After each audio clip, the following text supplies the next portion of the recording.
Today's video, we're going to try to get this $1 Yamaha Kodiak 400 4x4 running. I paid $1 for this. I went and picked it up along with this sports bike. This is going to be another video. This one has its own issues going on with it. But this is my new bike, and this is my parents' four-wheeler. I'm going to fix it up and give it to them.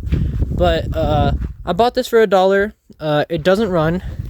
It doesn't start. I think battery's dead. Let's go ahead and check that.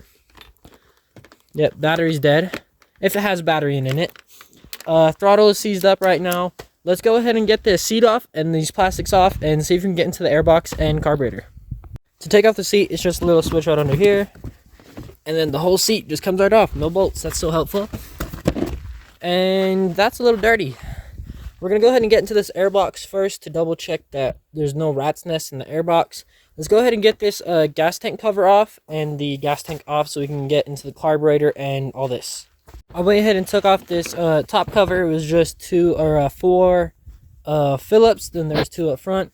I'm going to go ahead and look in here with the flashlight and see if there's anything bad in there. It don't look like it. The gas don't look too bad. It's a plastic tank, and I don't see like any debris in there. So we're going to go ahead and empty out the gas. But to get off this gas tank, I need to get these off. I'm going to try to do it without taking off these front plastics because that's not fun to do. And then it's these ones right back here. And we're going to go ahead and get this tank off, and then we'll dig into the carburetor and airbox. Alright, so instead of taking the gas tank off, I can reach the carburetor without needing to take the gas tank off, which to take it off, I mean, I would like to, but the bolts are right there, and I don't really have a socket with a swivel on it, whatever it's called. I would need to take off literally all of this, these bars, this bar, the light. I would need to take off all this, even this. I need to take off all that just to reach two bolts. So instead of doing that, I'm just going to take off the carburetor and clean everything that way. I mean, I'd prefer to take off the gas tank, but like I don't really need to. But that's too much extra work. So we're going to go ahead and clean all this up and get into that airbox. All right, let's go ahead and get into this airbox. I went ahead and cleaned it up a little bit. These screws might be on there pretty tight. Yeah, they're on there a little tight. We'll see. Let's hope there's not a rat's in here, a rat's nest. I really hope there's not. I am recording on a phone right now, so like some stuff will need to stay off camera since I don't have someone to record it for me or a tripod. But like I'm gonna record as much as I can, as best as I can. And let's start by just taking this off and seeing if there's an air filter in there or if we got a rat's nest or what's the move. These bolts weren't that tight, which is a good sign. That top one was cranked down on there. Let's go ahead and get this airbox off. When I get this off, I'm going to come back and I'll show you guys what's in there. Alrighty, I got those bolts off. Now it's time for the moment of truth. Yup. Exactly as I expected. We got a little rat's nest down there. Ooh, you got some peanuts too. My boat was munching. Oh no. The filter is done.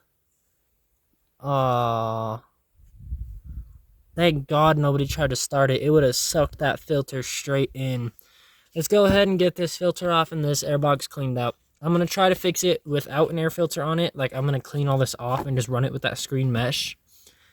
But that really sucks. There's rat's nest down there. And filter's donezo.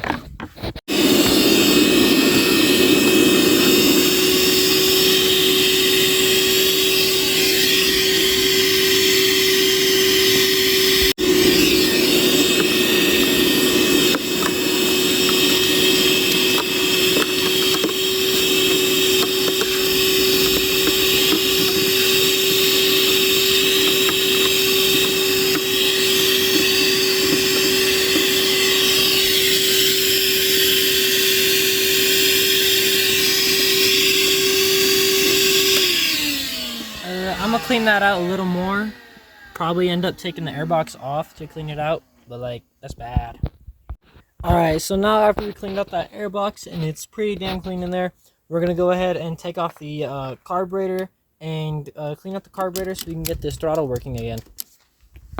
Alright, so on these carburetors, on top right here on this specific bike, there's the top plate I could take off. I went ahead and took it off to look in there. I was gonna put some oil down there, but it is so clean in there. I just went ahead and started messing with it and gave it just a little bit of force, and it broke it free. So we now have throttle play, but the fact that it was stuck in the bottom means that this carburetor probably is gunked up really bad in the bottom. And I'm gonna go ahead and turn the gas off, put some gas in here, like new gas, shake it around, take off this gas line, and then let that pour out into a container to clean out any bad gas that's in here. And let's clean out the bottom of the carburetor, and let's clean out those jets. Those jets are probably gonna need to be cleaned. But you know, the throttle works now, so one step closer to being done. After I get into the bottom of this carburetor and check those out, check out those jets, we're gonna go ahead and come over to the side over here and see if we got spark. Right now we're gonna go ahead and take off these gas lines without ripping them, hopefully. So I'm gonna be as gentle as possible because these gas lines are pretty damn old. Oh, it's being nice. Oh, it might be nice to us today, guys. Oh, it's very nice to us, but that doesn't look so good right there. The inside of this carburetor might be pretty bad. Let's go ahead and see if there's any gas in it. That's a little stuck. It doesn't seem to have any gas in it, so that's a good sign that there's no bad gas. This is a little stuck. Let's go ahead and spray some lubricant over that. When these are super stuck, you can take them apart to clean them, but I'm just going to throw some lubricant over that. This is just some good old lubricant by Supertech. I'm just going to go ahead and give it a little good old dousing right there. And let's see if I can hand spin that. Yeah, it's just pretty difficult to do with your hand. But I know with that lubricant helped it out a bit. The gas in the tank might be pretty bad, so let's go ahead and leave this on off for now. And what I'm going to do is get some good gas, run some good gas in there, shake it around, and then turn this to reservoir to make sure reservoir pours out, and then turn this to on, so make sure on works. Because sometimes only res works or only on works. And if that happens, we'll just take off this little petcock and replace it with a new one, or just clean it. But for right now, while I wait to go get gas, because I do not have any with me, I'm going to go ahead and get this carburetor completely off. And by doing that, I need to take off this boot right back here. And I need to take off these front bolts. Oh, wait. Huh. There's some weird bolts on this carburetor. I don't know what those two go to. The bowl is like down here. Like, it's, if you guys look at this carburetor, it's definitely a weird carburetor. But either way, I do need to take it off. Let's try to mess with this Phillips down here, the drain bolt, to see if there was any gas in it. Because maybe it just got seized from not having gas in it.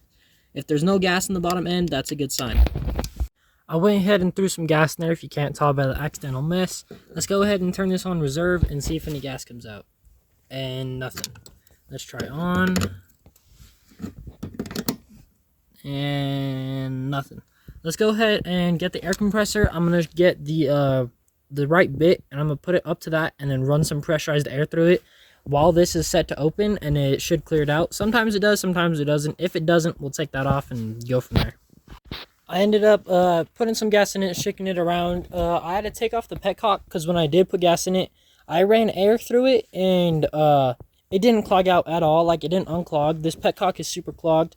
I took off the petcock, and all kinds of bad gas came out, and this petcock is just super corroded.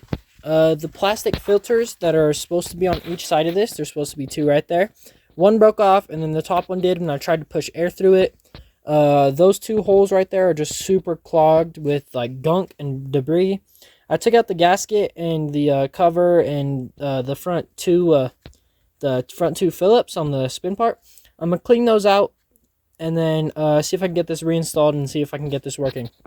Alrighty, so I fixed that petcock, cleaned the carburetor. It's dripping gas everywhere right now, guys. But I'm gonna go ahead and try to start it and see what we could do. There is no battery, so it's not gonna give me that like bump spark. I'm gonna have to pull start this. So this should be fun.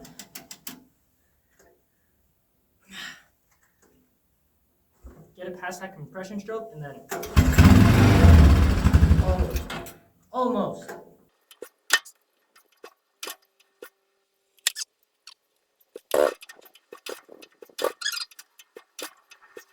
For some reason the audio was weird because I have it on a barbecue, so sorry if it sounds dumb. Let's give this a take two. My hand is bleeding, but I want to see if I can get this to at least idle real quick before I end this video, because like I can't leave it at that.